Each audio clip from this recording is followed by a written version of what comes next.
Wednesday, February 4th. I'm Adam Walsh, and this is The Signal. Today on the show, Memorial University in a time of hard decisions, cuts, restructuring, putting properties for sale, but we will talk about that and a look at the future and what's to come.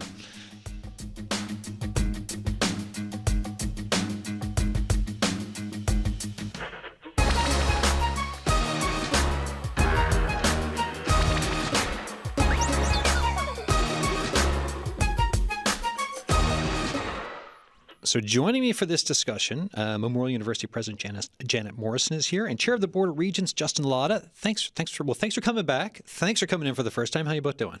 I'm well. Yeah. Thanks for having us today. Well, it's for Newfoundland and Labrador, for the full audience, folks, sunny day in St. John's after, a couple of snow days.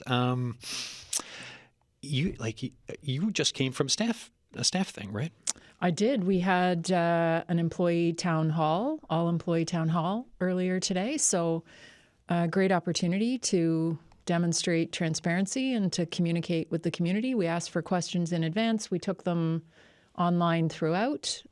Folks are engaged. Lots of people care about Memorial. And for all of you listening today, in the second half, we'll take some calls. And the text line is open now, though, 709-327-8206, the signal at cbc.ca. And Justin Ladha, what does it mean to be, part of the show, I want to start with an explanation of what's what. So what does it mean to be, when you're chair of the Board of Regents, what does that mean? So chair of Board of Regents, it's leading a board of up to 27. And it functions, its role is general oversight of the business affairs of the university. So that's real estate, budget, policy, risk. The board of a university and the governance is a little bit unique. It operates at a bicameral system. So everything to do academic, what courses you need to take to get certain degrees, what degrees are offered, so on and so forth. That's the responsibility of the Senate. So there is a bit of a division there. Of course, there's some overlap, and we work together with them. And then the relationship between the board and the president is in charge of executing the plan and the strategy that the board ultimately approves and oversees. Right. You went to Mon, right? I did. Proud of it. Yes. I think we were there roughly the same time-ish. You're a couple years older than me, literally, I think just 2 years older than me. I'm not that much older than you, No, but yeah. we were there at the same time. We were there at the same time. So we both have, you're on the business side of things, me with my poli-sci degree. But the point being, why I wanted to mention that, it's the common story for folks, growing up here, going to Memorial University, which is one of the things about the attachment to it, right? Oh, so important. And one of the reasons why I'm so pleased to be in this role, I should mention it's a volunteer role, and all of the Board of Regents are volunteers, but people care so much about the university, and they should. It is one of the most important, if not the most important institution in the province of Newfoundland and Labrador. It's been here 100 years, and it's invaluable to our province. So, President Morrison, last time you were here, we were talking about hard decisions were coming, right? This is part of, your marching orders. We now know some of them because they've been happening. And you talked a lot about listening to people, too. So with this latest round, what are you hearing from people? Oh, that's a good question. I think consistently over the last 6 months, I have heard, lots of enthusiasm for Memorial and its future, and a commitment to making the decisions that position the university for the next 100 years. I would observe as a newcomer, Memorial had struggled for a while, both in terms of leadership, but also in the decision-making space. I always tell folks, I appreciate Chair Ladha talking about our unique governance structure. Universities are, I love them, but they are unique beasts. And often at a university, our job is to train critical thinkers. We did that for you both, no doubt, when you were in classrooms. But we train and cultivate critical thinking, and in that vein, develop human potential. we shouldn't be surprised then when people have very different strong opinions about what to do and when to do it and where to focus or where not to focus. And so I think the illusion that you're going to reach consensus on a university campus full of really smart, engaged people who care and have been trained themselves and then who train others to think critically is an illusion. What we aim for is a process that is grounded in good data, grounded in listening and learning, and that ultimately respects the university's priorities. And I think there is consensus around the university's priorities. You've heard deep respect for our faculty association. You've heard them repeatedly talk about academic quality. They talk about the student experience. We need to deliver that and research intensity in the context of our financial circumstances. And so I think there's never going to be consensus on the decisions taken. Where we are finding folks galvanized is ensuring that Memorial remains vibrant and viable for the next 100 years. How are we doing on the budget side of things? Because cuts have been happening. There's a provincial budget coming, which will provide some clarity. But where is your head at for that part of the ship and where it's going?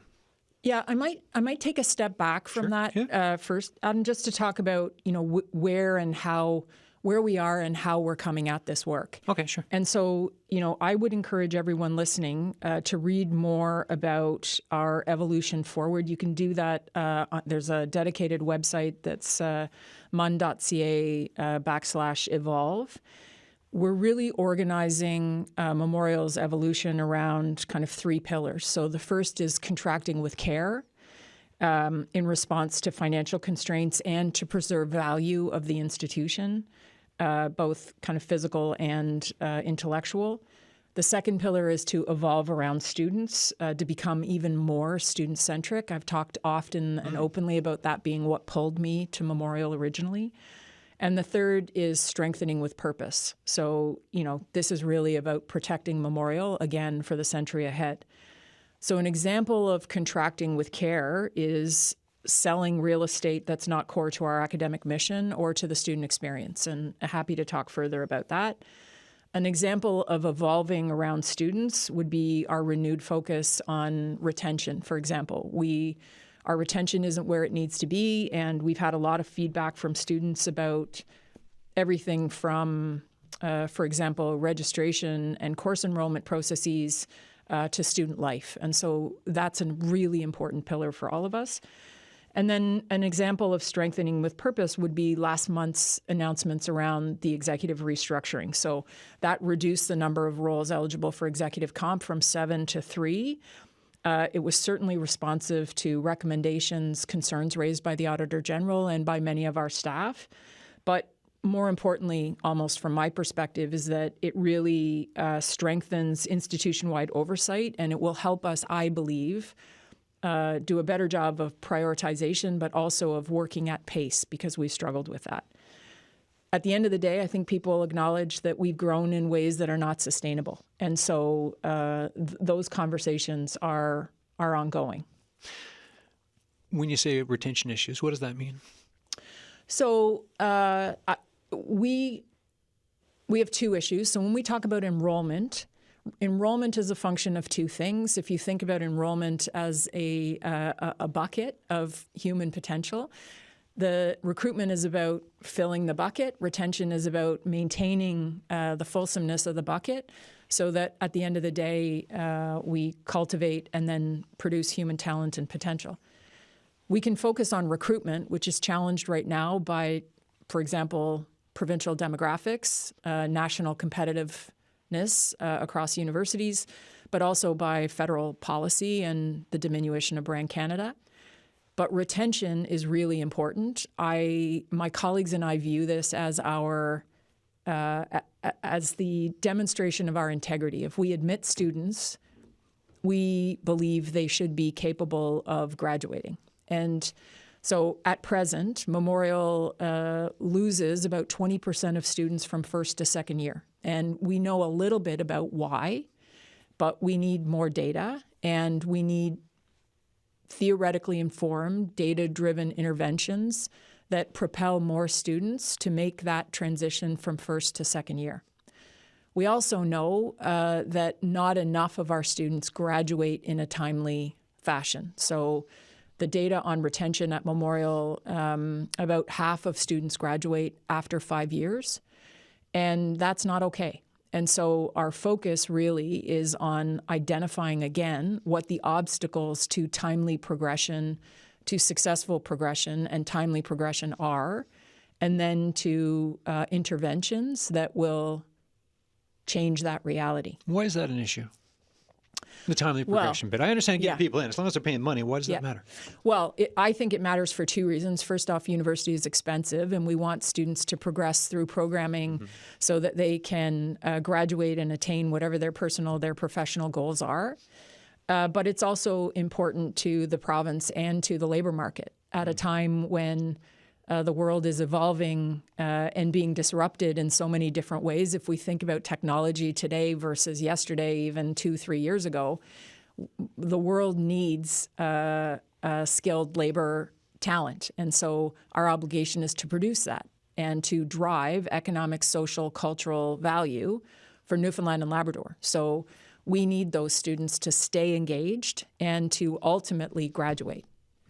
And I've got an infrastructure question for Chair Ladha in a second, but just on the budget, just where are things with the budget, and what still needs to be done to make things stable? Yeah, so just by way of background for your listeners, because I know there's lots of questions and lots of big numbers, right? So it's hard for our internal community, and then for there's a lot of, it feels like there's lots of numbers, and when you have announcements that, obviously they come when they come, right? And there's a plan around that, but then to keep track of all of it. Yeah. And then when it's like, well, you think the deficit is something, plus the budget cuts, plus then, getting rid of properties and selling them, and like all of it's a lot for people. So sure, yeah, like however you want to explain it, it's great. Yeah. It's a lot. So first off, we've tried to be transparent and we've tried to be open about it. But under the public policy of the previous government, the university was subject to a total, what would have been over 5 years, would have been a total cut of about $68.4 million. Okay, that was tied to the lifting of the tuition freeze at the time. In that context, Memorial has absorbed 3 years of that. There are 2 years left outstanding on that grant reduction. So, the 3 years of that is about $47 million in cuts that we have been faced with. We were allowed to increase tuition, which was helpful, but that only offset that cut by about 25.7. So there was a net, that's that net cut, right, that we're still dealing with, that we've talked about pretty openly, of $20.8 million. On top of that, Memorial's enrollment has contracted. And so we did a little bit better in the winter term, but that's about another $4 million hit. Which is slightly better than what was thought, right? Yes, because we measure enrollment essentially twice during the year, at fall and then at winter. And so, but that has compounded an already difficult situation. And the enrollment contraction, again, is coming from 3 different sources. The first is international, again, a national phenomena that has again been in the media over the course of the last week and a bit. The demographic profile of Newfoundland and Labrador. And then, honestly, just a significant increase in the competitive market for post-secondary. Every province wants to keep their own talent, every territory. So tuition is going to continue to decline as contraction in student numbers flows through the system, because when you don't admit, for 4, 5, 6 years, your enrollment is impacted over time. So in addition to all of that, Memorial, like every household across Newfoundland and Labrador, is dealing with inflationary pressure. So that value for us is about $3.5 million. And we have obligations under, for example, collective agreements and other contracts that make it so that about half of our expenditures are actually fixed. So we're really challenged in this space if the cuts are implemented, if they are compounded by enrollment loss and then tuition revenue loss from the tuition freeze, in the face of inflationary pressure and things like step increases that are collective agreement mandated, Memorial is going to be in a very, very difficult spot. And so conversations with government have been very positive. They've been constructive. I have every confidence that we share a commitment to academic quality, to the student experience. I know, I've spoken to our minister, I've spoken with the Minister of Finance, we've spoken with the Premier. They are very conscious of Memorial's contributions to this province and the imperative that Memorial is vibrant and viable. But I don't think Memorial or perhaps any of the other big draws on the public purse are going to know where they're at until the budget is announced this spring. Infrastructure. There's a couple of different stories you can tell about infrastructure for the university. You can walk through the tunnels and you can see some of the issues there. You can go into the, Chair Ladha, the buildings you and I sat in that were old at the time in the late 90s that are still there with students in them. Or you can go look at the new science building, or the university center. I still don't feel it's that old, even though some people might disagree with me. But there's a lot to the university campus, and yes, you've been getting rid of properties, right, because of everything that you just laid out. But what do you feel is the infrastructure story of how people look at the university and its footprint? Well, first of all, there's a lot of infrastructure that is aging and has aged, and that needs some capital improvements, which we now have a 8 or 9 year plan to do, and you'll start seeing the evidence of that shortly coming up next year. So it's what? It's munnels, elevators, like what things are coming down the pipe? Yeah, so speak to the details, but the tunnels are on there, the elevators are on there, and there's some other building envelope work and some mechanical systems and things. I don't know all the details right now, but there is the Board of Regents approved a plan over 8 years to make progress on that deferred maintenance. But it's important when you talk about infrastructure, as you mentioned, to look at it in totality. Because not only do we have some CapEx that we need to expend to improve some of the aging infrastructure, but we also have some awesome new infrastructure. And this is on top of the student center, which you just mentioned. I know it wasn't there when we were there, but that's not that old from a real estate perspective. No, it still looks But fine. we have that gorgeous core science building that is just state-of-the-art, has room for more, so we're going to make much better use of that. We have the facility, the launch in Holyrood. We have the Marine Institute. Some of that is unique globally. And we need to amplify that, to tell the world what we have to offer, and our students that are graduating from high school, that Memorial has some amazing infrastructure. Yes, it has some infrastructure that needs work, but it also has some amazing. And I'd venture to guess that there are some universities across this country that would be envious of some of the state-of-the-art facilities we have. Yeah, not the infrastructure deficit, but you're talking, the good side of the, the pile as opposed to the massive. Like, what is the infrastructure deficit for the university, President Morrison, roughly? I don't know what it is in total. There's been debate and discussion. There's a couple of numbers that are out. There's metrics that are used that are very, very, very high-level estimates, so it's significant. But one way of dealing with that, too, and making progress is divesting of some you don't need. Yeah. We're now dealing with over $20 million of that in recent decisions. And where you can't divest, maybe decommissioning. And you'll also see that in the coming year or two. So there are more ways. Just because you have that deficit doesn't mean that's the amount of money you have to expend. There's other ways of dealing with it. No, and this is what I was kind of watching for the announcements when I was looking at, whether it's the infrastructure deficit for the Johnson Geo Center, when you look at what was the number when you look at Harlow campus for the number of students compared to the expenditure of it? I believe, because you said it was 100 and change students go per year, but it costs like $1 million a year or something like that. Yeah, the challenge with Harlow, of course, is that it's an exceptional learning experience, but the total capacity for students at that campus is 153 max annually. And the operating expenses are somewhere between $650,000 and $1 million a year. And the deferred maintenance liability on that campus is $2 million. Right. So, none of these decisions were easy. And I applaud the Board of Regents for their courage in accepting management's recommendations. But in that particular space, I think the closure of Harlow campus has been conflated with Memorial no longer supporting or promoting global engagement, and that's just not the case. We have 180 programs in 50 countries. We have staff working in a Go Abroad program. As I was leaving my office, there are posters all around to go to Greece or to go to Germany. We have programs in Hong Kong.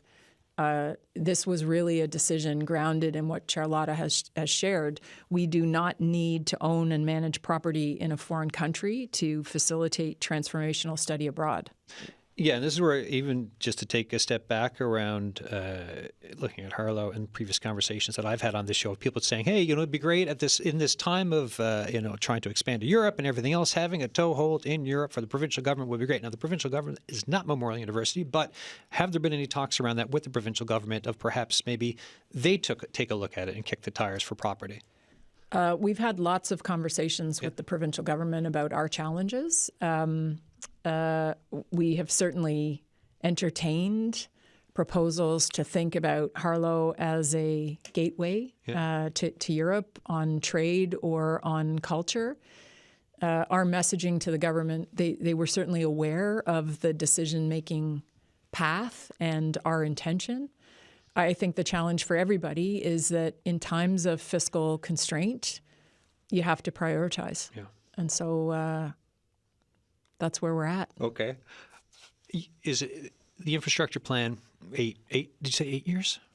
9 years? 9 years, yeah. about $8 million a year. It's a multi-year plan focused on our academic priorities, obviously around the student experience, but also, and I think of real importance, rendering the campus more accessible and rendering the campus obviously compliant with health and safety. So the first thing that people are going to see, and there'll be announcements about this actually I think later this week, but the first concrete thing people are going to see is the demolition of Conklin College this month. And there really is going to be some that's a real thing that you is can a see, real right? thing. But again, as Justin noted, there'll be work in the tunnels, there'll be work in the elevators. We're going to build a new primary data center, so the bids for that have closed. And so there is real action and progress happening.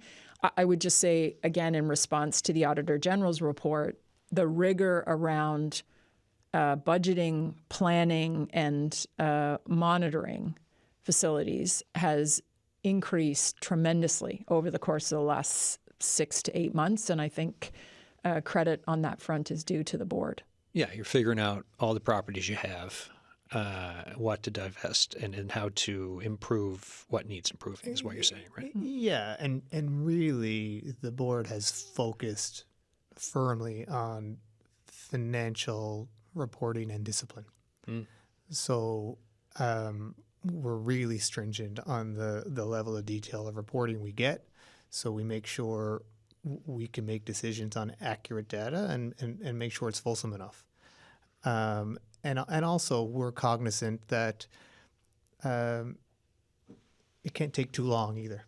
Yeah. Because in this, we have a financial envelope we have to operate within, and every day that you don't take action to manage in advance, then you need to make quick knee-jerk decisions that can be more damaging to an institution. So if we stay disciplined and focused and plan far enough in advance, we can do this while making Memorial even stronger. I firmly believe that. So then how different will Memorial University look 8 years from now? Well, Memorial's going to be smaller. Yeah. And you said this last time you were on, right? Yes, it's going to be smaller. But if we do this work right, again, contracting with care, evolving around students and their experience, putting them at the center of everything we do, and then being very conscious around strengthening throughout, I honestly believe that Memorial will not just continue to thrive and deliver as it has for 100 years, but it will meet the challenges of the day, which are considerable. You know, oftentimes we talk about even 5 or 6 years in reflection, The world is changing dramatically. It's so hard to even keep pace with that. And I think Memorial is really uniquely positioned to serve this province, the country, the world in unique ways. If we think about our research intensity and our expertise, for example, the work that my colleagues are doing on everything from ice safety to rural health, water safety, in the cultural space. I was looking at tenure and promotion files last weekend, thinking about the contributions of our faculty members from music, from folklore. I mean, Adam, it's awe-inspiring. So Memorial is a great university. And what universities do is we teach, we foster learning, we do research, and we serve. And Memorial punches above its weight across all of those dimensions. We just need to make some tough decisions to ensure that we continue to do that for generations to come. You're listening to The Signal. We're talking about Memorial University now, and we're looking ahead at what's to come, right? In the news, of course, you've heard about the hard decisions that President Morrison's talking about there, cuts, restructuring, properties for sale, looking at the budget, and then figuring out, as was just mentioned, like what is the next 100 years for Memorial University. If you would like to join this discussion, 709-722-7111, 1-800-563-8255. You can email us, thesignal@cbc.ca, or text us, 709-327-8206.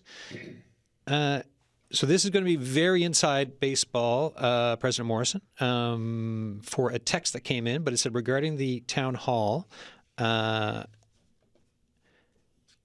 folks couldn't see questions posted by other people. They were not public. The person moderating picked and chose questions to voice, but they couldn't see all the questions. And what our colleagues/students were asking that wasn't responded to. Text came in. I figured it's about the town hall this morning, so just figured I'd put it out there. And also, Chair of the Board of Regents, Justin Ladha, is here as well, answering questions. Yeah.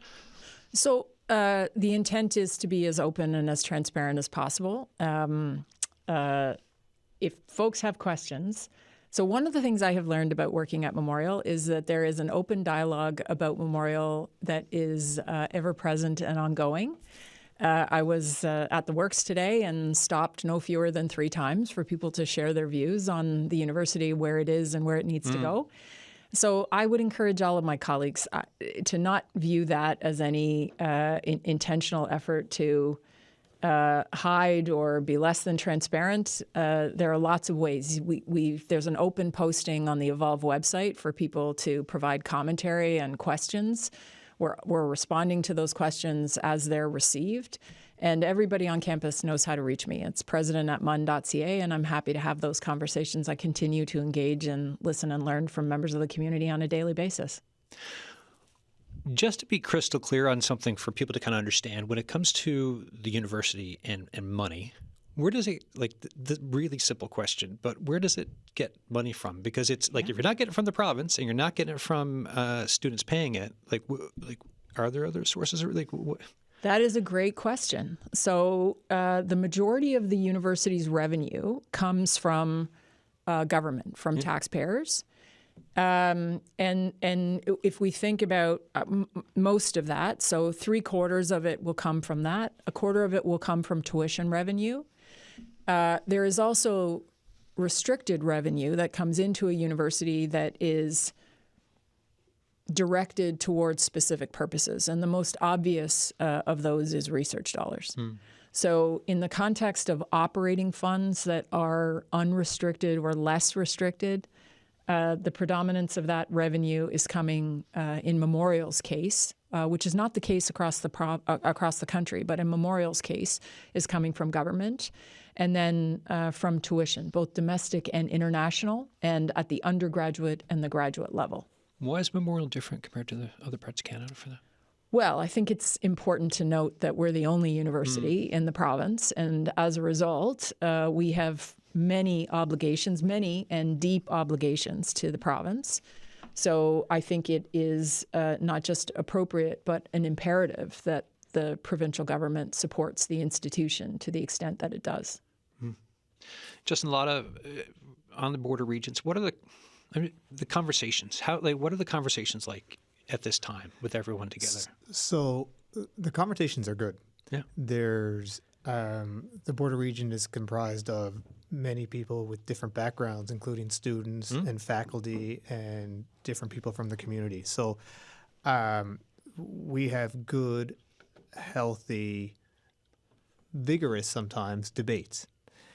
And throughout the last couple of years that I've been on it, I've learned a lot from my college. There's a lot of smart people on there, but I will say it's functioning very well because we have the debates as long as it takes, challenge Janet and her team because ultimately they're accountable to us. Yeah. And then we've always managed to reach consensus and move forward. And I want to commend my colleagues because being a member of that board right now and for the next little while is challenging. And it's a big responsibility.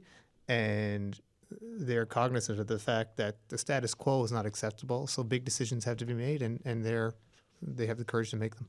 Well, this is something I was just wondering, because as we go through the details and the plans and all the decisions, and you mentioned stressful, but for both of you, what is the weight of this like for each of you? Because it's quite the time. It's to say, hey, we're looking at the next 100 years because where we are now has not been functioning, right?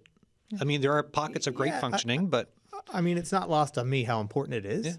Yeah. I'm grateful to be here, because it's so important, and I'm grateful for my colleagues on the board. And so I look at it as a great and surmountable challenge. We will get there. We have our arms wrapped around this. So, yeah, I've again spoken many times about what drew me to Memorial. Yeah. So I get up in the morning and I'm excited about human potential. And so the teaching, research, and service mandate of Memorial I find incredibly inspiring. The students I have met here, I mean, you're just awestruck by their courage, their creativity, their innovation, their potential is just, I find it striking and again, so inspirational. The faculty and staff at Memorial, without exception, incredibly passionate about the university and its mission. I do feel the weight of Memorial's obligation to this province. I think it's a tremendous leadership opportunity to be here. I don't think it's lost on anybody how important it is that we find a positive path forward together. But the inspiration continues to outweigh the weight, if that makes sense. I'll get periodic updates from you on this because when you start it and 6 months into it, and then just to see if it stays on. But I do understand the point and what you mean. I mean, we're here talking in St. John's, right? I mean, the campus is just it's all around us. Grenfell campus, Labrador campus. If I'm a student, faculty, or member of the community in these two places, what's the future like for me, or what should I think about? What are your thoughts on the importance of both of those campuses? Well, so in the context of the decisions that we have been contemplating, we talk a lot about what's nice to do, what you have to do, and then what you can afford to do. And I actually think that's a really good framing for conversations about all of our campuses, about all of our real estate. I don't think there is any debate about the imperative to ensure that Grenfell campus remains a vibrant, student-centric learning community with smaller class sizes. Like anybody who has been to Grenfell, it's amazing. You feel the warm embrace of that learning community the minute you step onto campus property. It's amazing, and I think a tremendous jewel in Memorial's crown. I think similarly, we must deliver programming in Labrador. I don't think there's any discussion or debate about that. What it looks like, where it happens, we can talk about in future, but we have to deliver rich, culturally informed programming in Labrador. We must maintain Memorial as a comprehensive university. We're the only university in the province. We have to stay comprehensive. I think we'll look different going forward. But Can you define that for because Yeah. it always gets said, right? Comprehensive university, but what does that mean for folks? Yeah, well, and that's a difficult conversation to wrap our heads around. It means that we need to deliver programming across the sciences, across humanities and social science, across music. I don't think anybody foresees a future memorial in the absence of programming in music, of programming in folklore, for example. We need to have English. We need to have our broad array of health disciplines, human med services, school, engineering, social work. Yeah. This province needs social workers. This province needs clinical psychologists. We need to be comprehensive in the programs we deliver. What I will say, and what will be difficult, is that Memorial currently offers over 100 or 300 programs. So across our campuses, 300 distinct programs, degrees, diplomas, certificates. That's a lot. And so there are a multitude of different pathways programs, for example, in disciplines. So there isn't just one English degree, and nor should there be at Memorial, but there are multiple iterations of that. There are multiple nuanced offerings in programs, faculties across Memorial. So we need to be comprehensive, but we also need to afford a critical lens around what we would like to do, what we must do, and what we can reasonably afford, particularly in light of enrollment patterns. So then what is the road ahead? What can people expect as some of that change, shrinking, occurs? Yeah, so we continue to critically assess every dollar that we are spending. And I'll just, I'll go back to any contraction that we can facilitate in administrative space or in spaces or places that are less connected to our core mission. So the calculus on that is connectivity to academic programming or student experience. Any money that we can cut from spaces that aren't directly explicitly tied to those things, I'm very clear. My obligation is to cut in those spaces first. And so that is the work that we have been most focused on over the last few months.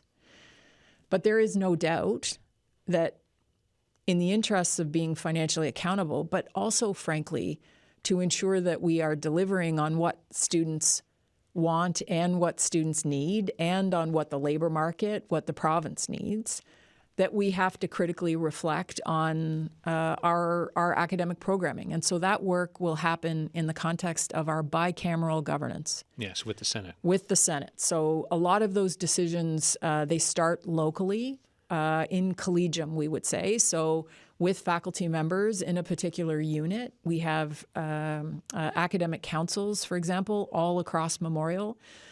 Conversations are being informed by data. So our registrar, our provost are out with data. Our data is imperfect. It will get better over time. It does well in sunlight because it allows it to be seen and challenged.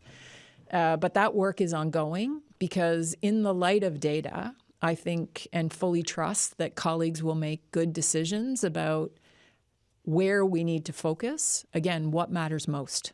So that work it's been initiated. It'll be ongoing through the spring and the summer.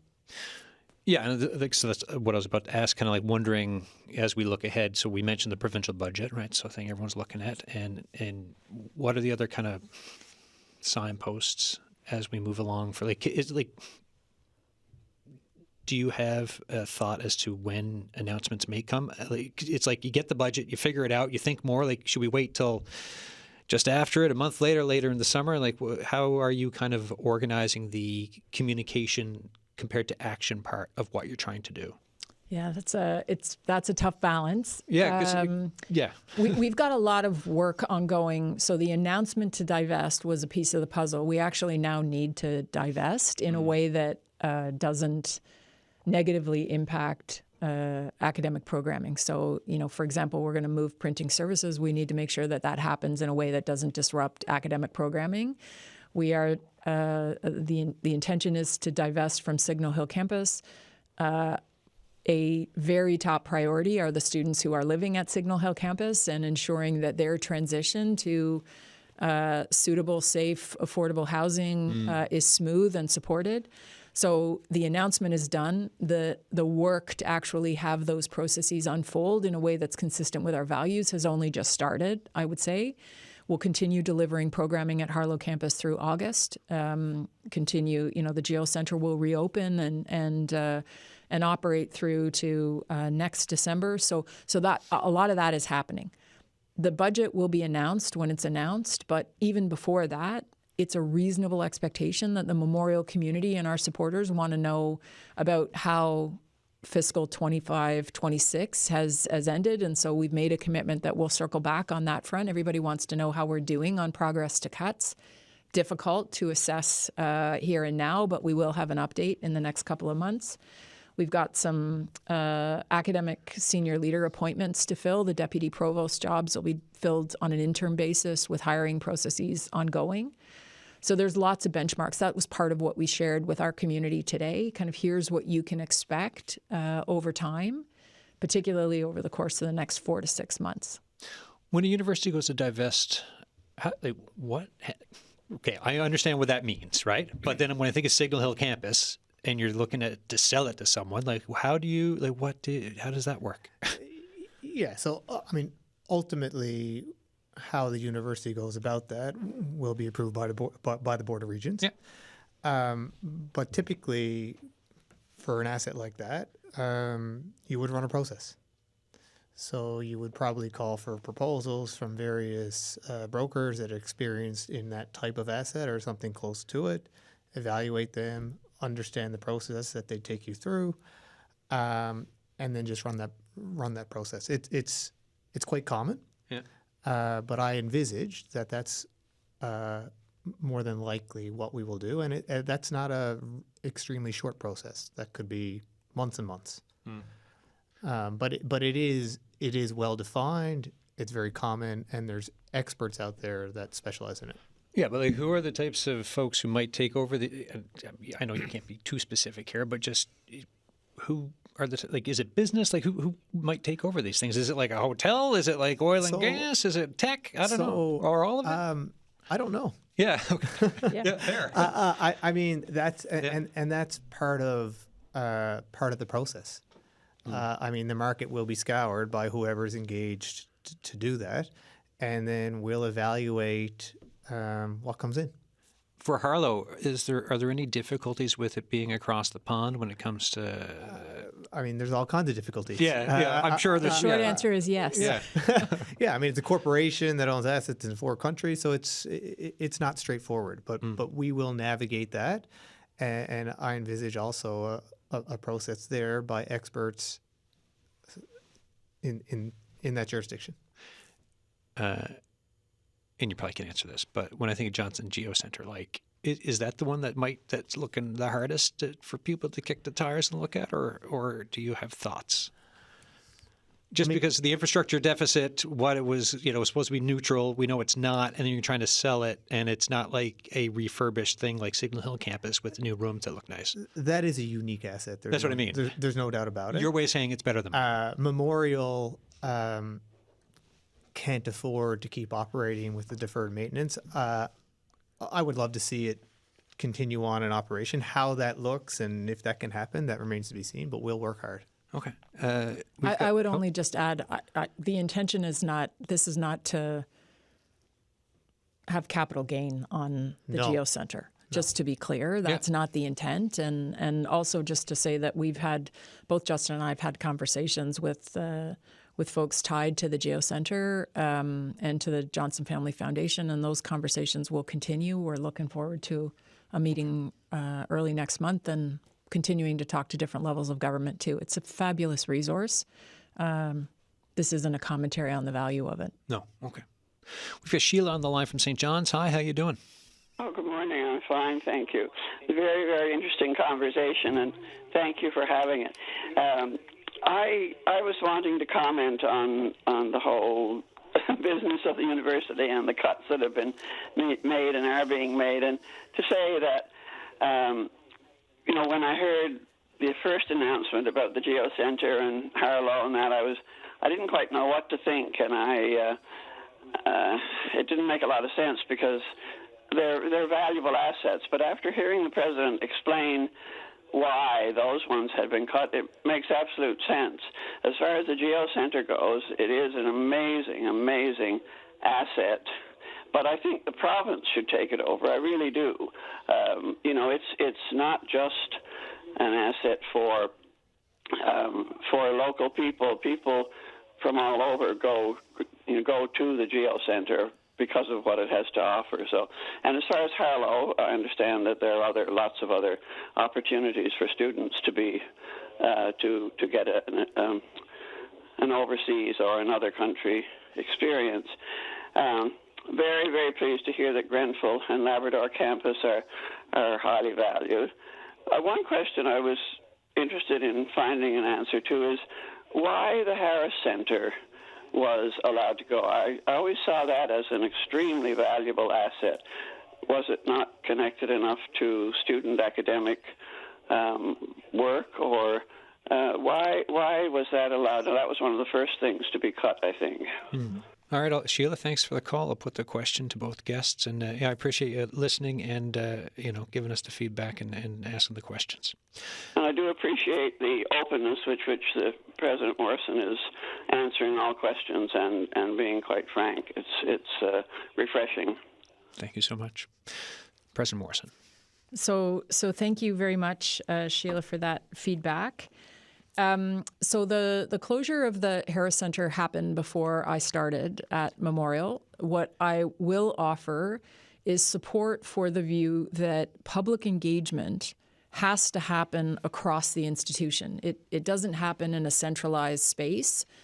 It is quite, and I think necessarily, diffused all across Memorial. And if I contemplate, for example, conversations with researchers, and I probably have 10, 20 examples to draw from. But if we think about the work of the Centre for Rural Health Studies and the work in small communities out and across Newfoundland and Labrador, that work is fundamental to Memorial's special obligation, but it is certainly representative of public engagement.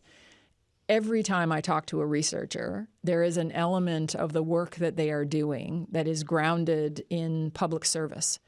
And so I wouldn't want the closure of the centre to be conflated with a diminution of Memorial's commitment to its special obligation or its principled stance on service. That's what Memorial does. And I would argue it does it better with more demonstrated value than any other post-secondary I've had the privilege to support.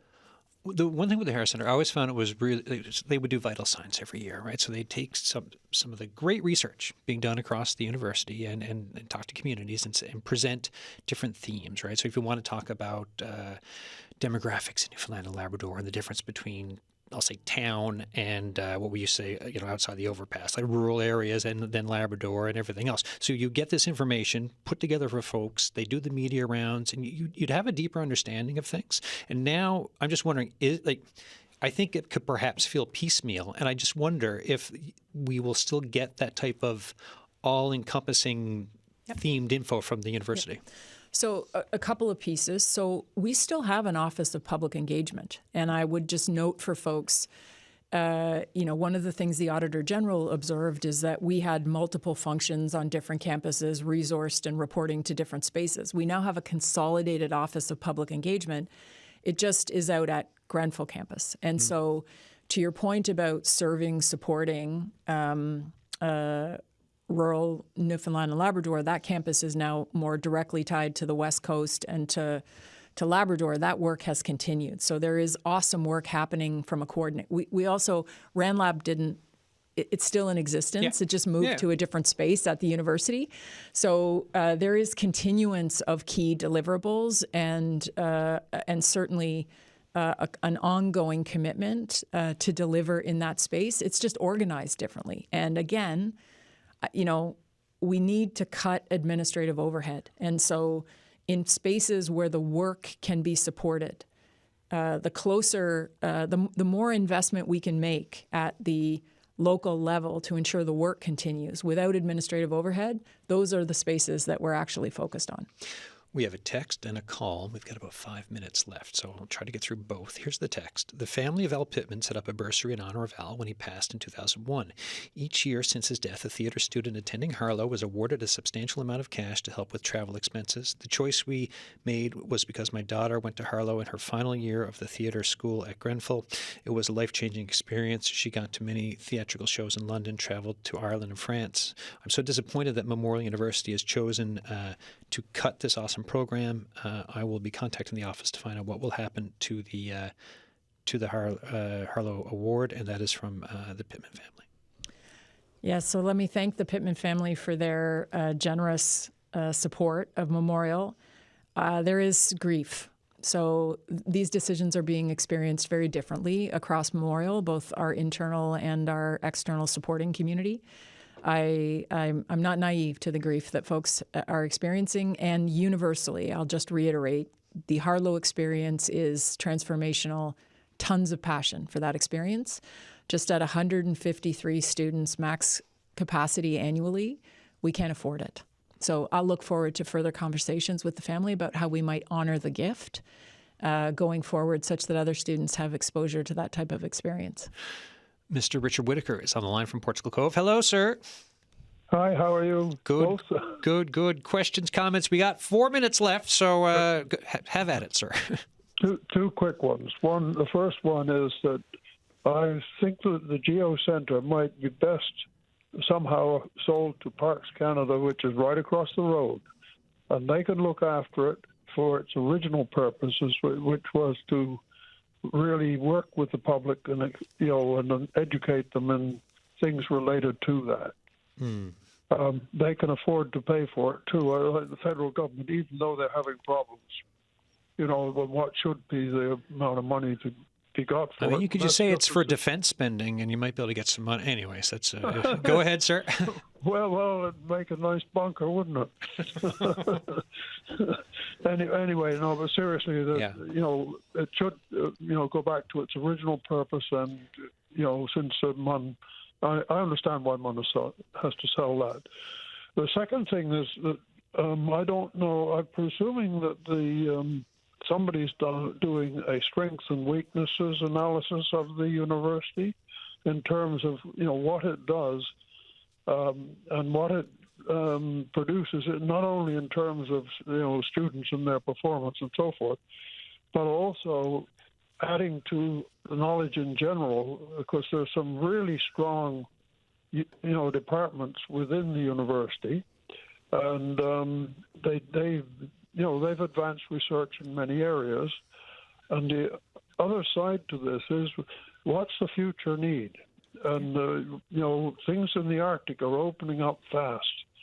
Labrador, the defense things, with the spending on aircraft, which could be serviced if it was European, they could be properly tested and all the rest of it at Goose Bay and all this kind of thing.